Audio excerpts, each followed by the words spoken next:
Welcome to an Endless Proving Grounds DPS guide with Unholy Death Knights, getting the Proven Assailant title.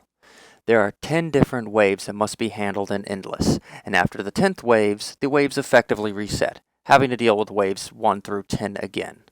However, with each wave completed, the mobs grow slightly stronger. In DPS Proving Grounds, that simply means they have more HP.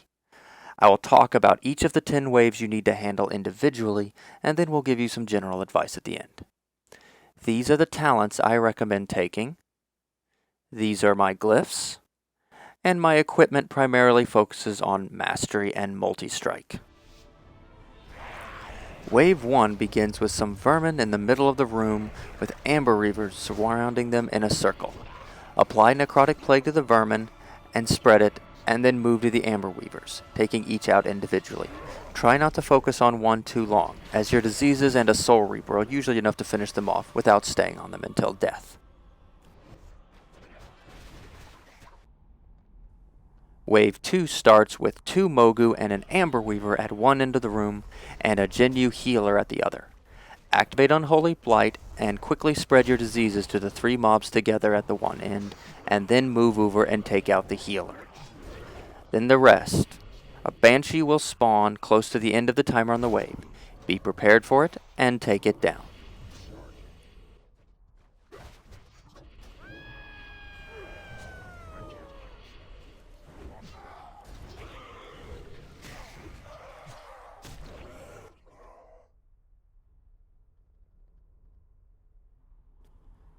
Wave 3 starts with a large number of vermin and 2 Hosen monkey ads.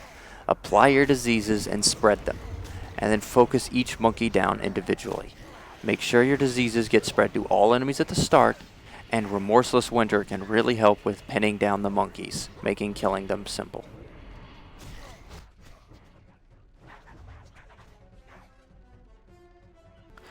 Wave 4 spawns 4 Mogu ads in a ring around the room with an Amber Weaver in the center. Activate Unholy Blight and apply your diseases to all targets while moving around the room. Try to expend some runes while running, and if you can, but it is more important to make sure your diseases are applied to all targets first. Then proceed to kill each Mogu individually. This is the first of the more difficult waves, so make sure to make use of the Amber Weaver's globules on each Mogu. Roughly halfway through a wave, a Banshee will spawn. Make sure you are prepared for it.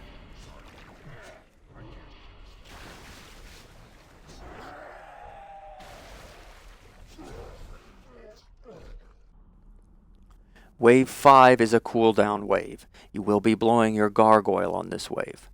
Before the wave spawns, position yourself as shown in the inner ring of the room closer to the door. This wave contains a monkey ad, a healer, and a Shaw. Quickly apply your diseases to the monkey and hit it with 1 festering strike, then immediately run to the healer and take it down. Make sure to dodge the monkey bananas and to interrupt the healer's heal. After the healer is dead, take care of the monkey and begin preparing to take down the Shaw. A Banshee will spawn roughly around 30 seconds remaining. Be prepared to take it out. Make sure to blow your gargoyle when there is slightly less than 40 seconds remaining on the timer. Don't wait for the Shaw to become completely vulnerable.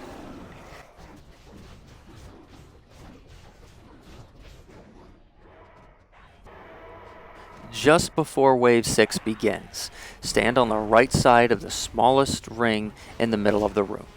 The wave will spawn a group of vermin in the middle ring with 2 healers on the sides. Apply your diseases and spread them.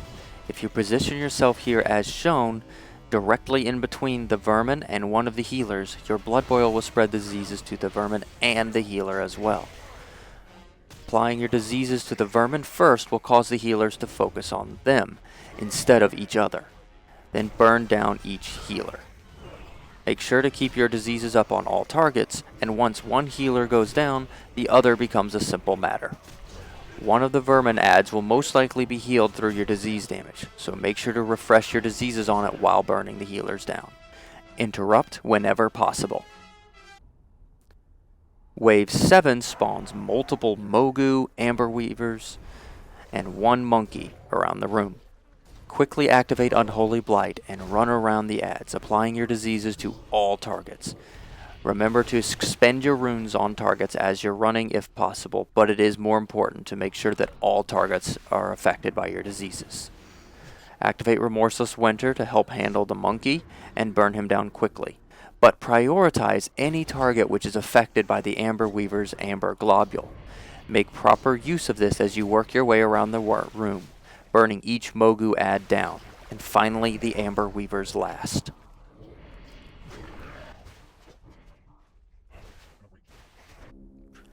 Just before Wave 8 spawns, with as close to the wave spawning as you can get it on the timer, pick up one of the Berserking buffs on the ground as shown here. The wave will spawn 2 Sarok ads and a healer. Immediately apply your diseases to one of the Sarok ads, and then position yourself directly midway between the Sarok and the healer and spread your diseases via Blood Boil to the healer. Then begin burning the healer down. While burning the healer down, position yourself again midway between the healer and the other Sarok ad and spread your diseases the same way. While burning the healer down, a Banshee will spawn. Make sure to kill it before it explodes, and make sure to interrupt the healer. Once the healer is down, burn the 2 Slayers as much as possible.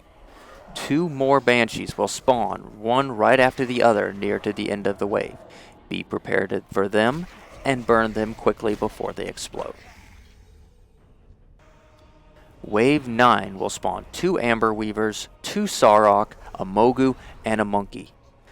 Like several of the previous waves, activate Unholy Blight and apply your diseases to all targets. Burn the Monkey as fast as possible, but again, prioritize any target struck by the Amber Weaver's Globule. Make proper use of the Amber Weaver's Globule to burn each ad individually, saving the Amber Weaver for last.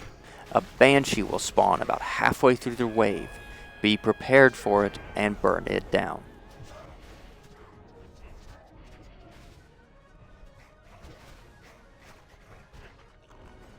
Wave 10 consists of a large illusionary Shah as the only ad you have to deal with.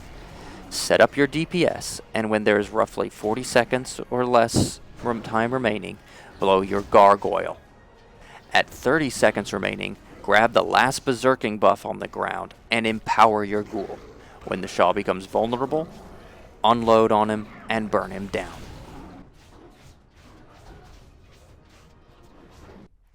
After Wave 10, you will get a 10-second reprieve. Then Wave 11 will start, which is simply Wave 1 again, except that due to the stacking buff all the ads keep getting with each wave you complete, they will have more HP. Perform waves 1 through 10 again, just as already explained.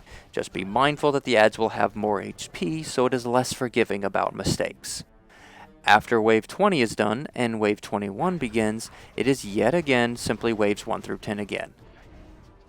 After Wave 30, you will have earned the title, and any further waves is simply to see how far you can possibly get. Here's a few tips that can help in general in nearly any wave. Make sure to apply your diseases to all targets, and try to upkeep them as much as possible.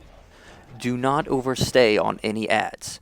Many ads, especially the smaller ads, will die with simply your diseases and a Soul Reaper once they get around half health. Do just enough damage to ensure their death and then move on. When setting up your Burst on Shah ads, make sure to stack as much duration on your Necrotic Plague as possible, and do not empower your Ghoul too early. Make sure that it will be empowered for the entire duration of the Shah's vulnerability.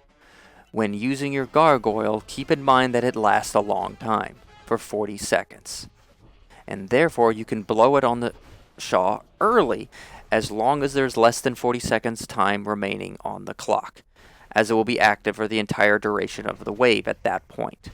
Beyond that, make sure to interrupt healers, dodge bananas, make proper use of the Amber Globules, and of course, do not get hit by them yourself.